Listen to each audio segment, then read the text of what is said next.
Surendranagar Limbdi Ahmedabad national highway પર gas લાઇનમાં અચાનક આગ લાગતા દોડધામ મચી છે। હાઈવે પર આવેલા મીઠાપુર ગામના પાટિયા પાસે અચાનક ગેસ લાઇનમાં આગ લાગતા અફરાતફરી સર્જાઈ હતી।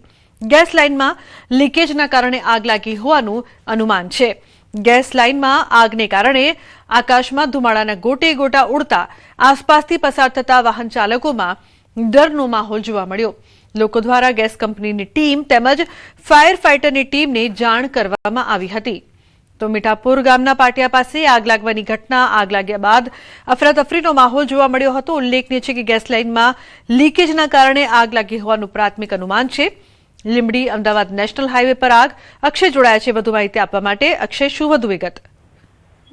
ચોક્કસથી વાત કરવામાં આવે તો લીંબડી અમદાવાદ નેશનલ હાઈવે પરથી જે ગેસની લાઈન પસાર થાય છે તેમાં મીઠાપુર ગામના પાટિયા નજીક અચાનક બપોરના સમયે કોઈ કારણસર આ ગેસ લાઈનમાં લીકેજના કારણે આગ લાગી હતી। આગના કારણે ધુમાડા જે છે એટલા બધા પ્રમાણમાં ફેલાઈ ગયો હતો કે વાહન ચાલકો જે છે હાઈવે પરથી પસાર થઈ શકતા ન હતા। બંને તરફ વાહનોની લાંબી લાઈનો લાગી ગઈ હતી। સ્થાનિકો દ્વારા આ મામલે ગેસ કંપનીના અધિકારીઓને તેમજ લીંબડી અને બગોદરા ફાયરની ટીમને જાણ કરવામાં આવી છે। ફાયરની ટીમ દ્વારા હાલ આગ પર કાબુ મેળવવાના પ્રયાસો ચાલુ છે। કોઈ જાનહાનિ નથી થઈ, પરંતુ લોકોમાં ચોક્કસથી નાસભાગ અને ભયનો માહોલ હાલ જોવા મળી રહ્યો છે। જી બિલકુલ, આભાર સમગ્ર માહિતી બદલ।